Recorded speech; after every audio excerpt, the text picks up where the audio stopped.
Hello everyone, welcome to Skull Island Week. In today's video, we're going to be taking a vacation to Skull Island. A new creature enters the bloodbath that is this island. Already inhabited with all sorts of dangerous creatures, we're going to be introducing a new creature to this already vicious and deadly island. This creature is what gruesomely killed the entire militia on Odo Island. We have the Godzillasaurus that appeared in Godzilla -1 before being irradiated and transformed into the Godzilla we're all familiar with. The Godzillasaurus will face a variety of kaiju to see how he would fare on Skull Island. His list of kaiju consists of the Mother Longlegs, the Siren Jaw, the Juvenile Skullcrawler, the Myer Squid, a Killer Chameleon, Ramarak, the Spine Prowler, the Kraken, and lastly Camazons. Before we get into the list, let's get a brief rundown of what the Godzillasaurus really is. Considering it only briefly appeared, we don't know too much about it. Standing at around 15 meters in height with an unknown weight, it's definitely not the largest kaiju by any means. What we do know about him is that he's resistant to conventional firearms, but it's unsure if the 20mm guns would have ripped into him on the Japanese Zero. I'd assume not, considering what I'm about to go over. What we do know is that he barely survived a nuclear detonation. This wasn't thanks to his hide, rather his most important feature, his regeneration. His regeneration is insane. I mean, being able to survive a whole nuclear blast and being able to regenerate from it is insane. Funny enough, out of all the things that changes when it comes to what changed from his radiated form, the regeneration stayed consistent, being insane, as I previously mentioned. One downside is that he's not the fastest thing in the world. His strength is a bit better, being able to easily pick up the fighter and throw it in the air, and obviously being able to send humans absolutely flying. Now that we've gotten a brief rundown, let's see how we'd fare against some actual creatures of Skull Island. Starting off, we have the Mother Longlegs. This will be a pretty easy win for him. The Mother Longlegs had her legs easily cut by a machete, and not to mention getting ripped into pieces by an AK-47. -1 easily moves on the same way you should move to that subscribe button.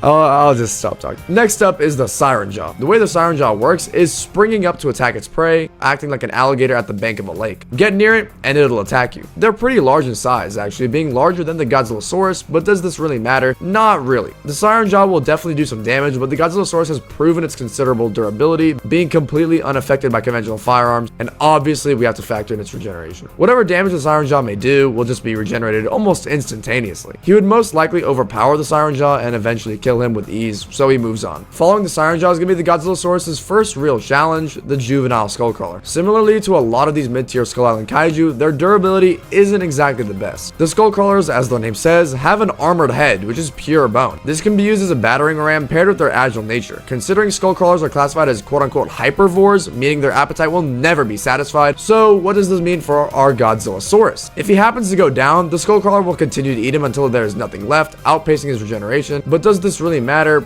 No, because you have to destroy every single cell for him to not regenerate. The Skullcrawlers, at least the juveniles, while they have the speed, are far too small and lack the power to even take down the Godzillasaurus, so with mid difficulty, the Godzillasaurus moves on to its next opponent, as he would probably rip the juvenile Skullcrawler to shreds. Hello everyone, Godzilla Guy here, and I'm here to cover Godzillasaurus' battle against the Myer Squid. This could be one hell of a challenge for Godzillasaurus. The Myer Squid was able to actually put up somewhat of a fight against Kong, being able to wrap around Kong using his tentacles. However, we gotta keep in mind that Godzilla's amphibiousness correlates to his non-radiant form, so he's not going to fare poorly in the water. The issue the Myer Squid faces is not being able to do a significant amount of damage for Godzillasaurus to permanently go down. The Godzillasaurus could keep regenerating, fighting over and over, ripping off tentacle one by one, while taking severe damage, but after a long fight, he would eventually come out on top, regenerating any damage he takes. Thank you for having me on, FTA. I'm gonna go back to my video and go ahead and finish up this one. See you, everybody. Thanks, Godzilla Guy. Following the Myer Squid, we have the Killer Chameleon. The Killer Chameleon has shown to be incredibly durable, taking insane damage from Kong, from being slammed and stabbed, and still going after his prey. Considering the Godzillasaurus is far from as good of durability, this is going to be an issue for him. The Godzillasaurus would get ripped into shreds repeatedly over and over. However, the Godzillasaurus would actually do some decent damage, most likely ripping off some limbs. Its regeneration, similarly to its previous couple fights, is going to absolutely carry him throughout this battle. He would most likely regenerate entire limbs, considering how much damage he would take, but after a long, hard-fought battle, the Godzillasaurus would end up taking the win, coming out on top over the Killer Chameleon.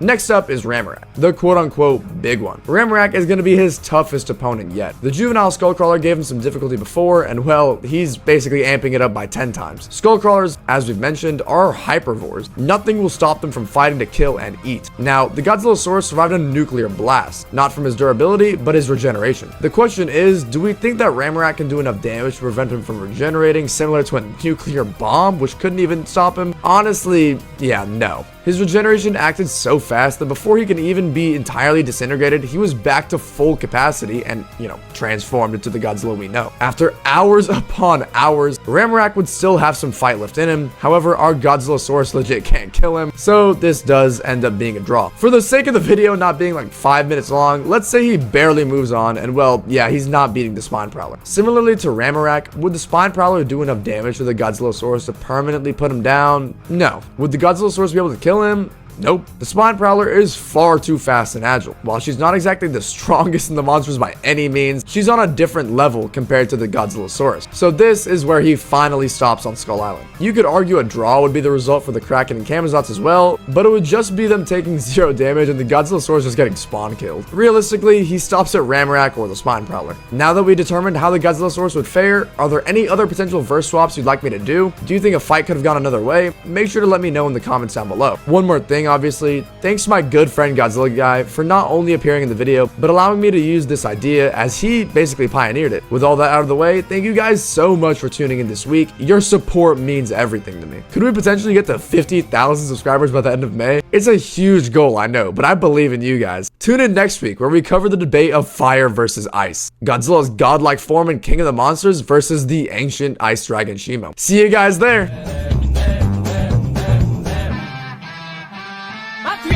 Cause nobody wants to see Marshall no more. They want shady, I'm top liver. Well, if you want shady, this is